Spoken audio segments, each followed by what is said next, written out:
the cadence continues with, blessed are those who hunger and thirst for righteousness, for they will be filled. Blessed are the merciful, for they will receive mercy.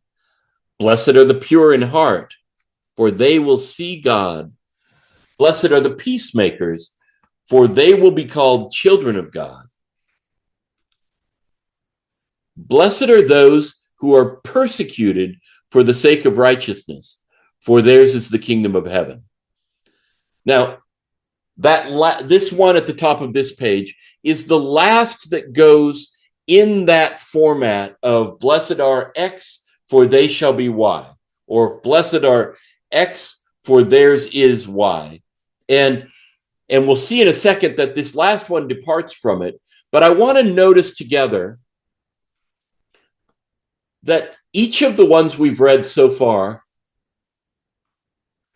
have, for theirs is, or they will be, right? It alternates. It doesn't stay in pattern, but it alternates between describing a present state, blessed are the poor in spirit, for theirs is the kingdom of heaven, to a future tense, blessed are those who mourn, for they will be comforted.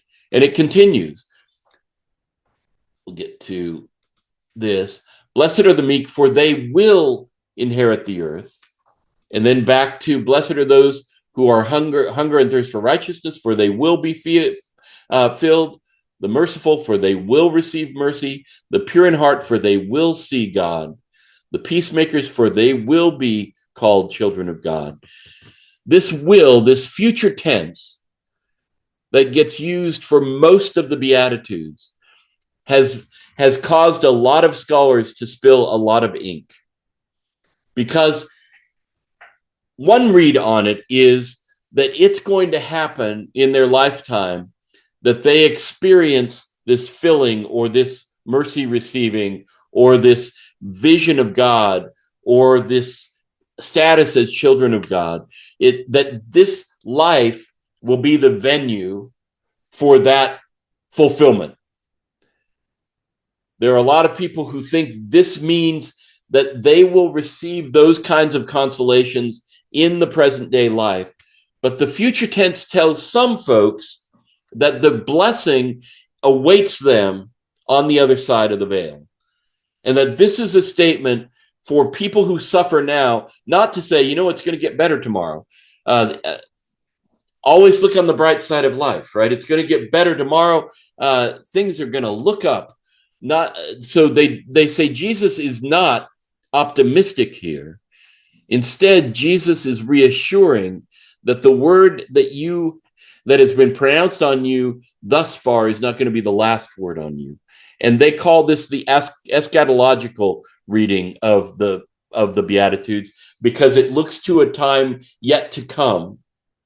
Some of you have heard the phrase or the differentiation between the already and the not yet. In biblical theology, in New Testament theology, we talk often about things that are now versus the things that will only be in some afterlife or in some end time. And eschatology is the study of those end times, the last time. So eschatological readings of the Sermon on the Mount say that Jesus is actually telling them it's going to be hard. Your life is going to be hard, but there will come a day when you will be blessed with all these things, right? As I say, a lot of ink spilt and a lot of disagreement on which is what Jesus meant. But all the way through, we continue to be surprised that he's saying this blessed word about the folks on the front end of that comma in each one, including, blessed are those who are persecuted for the sake of righteousness, for theirs is the kingdom of heaven. Notice we've been using the third person. Blessed are those who, blessed are they, blessed are they, blessed are they. And this is the last one of those that has blessed are those, blessed are they. For theirs is the kingdom of heaven. And that is Contra expectation, of course. People who are being persecuted don't look like they own the kingdom. They look like they're being beset.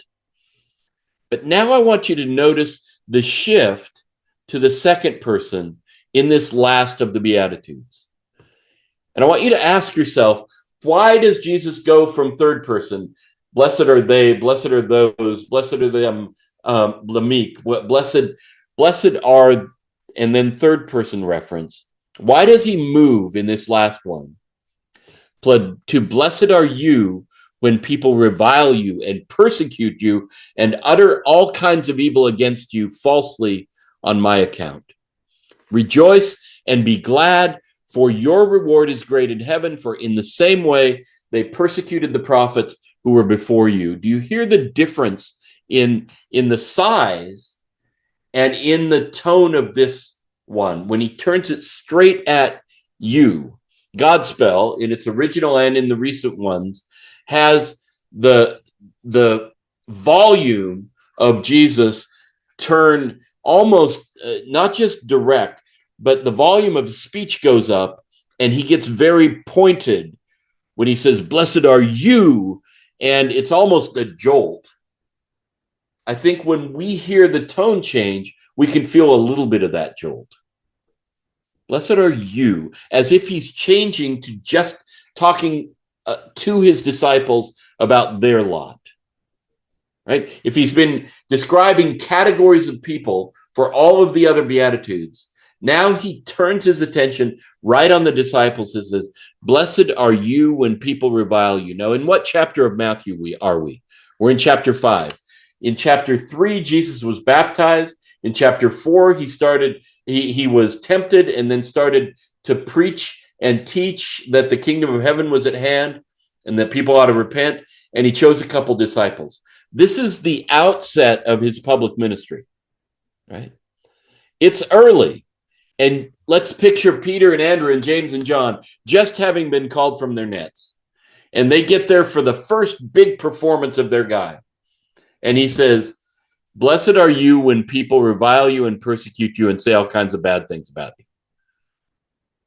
It's almost a prophecy of what their life is going to be, and that there are going to be people who oppose at this very early stage. So the fact that he gets personal and says you rather than they or those or the meek centers it down.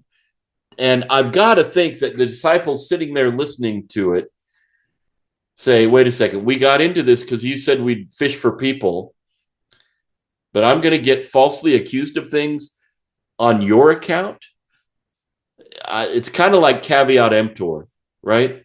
It's kind of an early signal that it's not all going to be roses for them.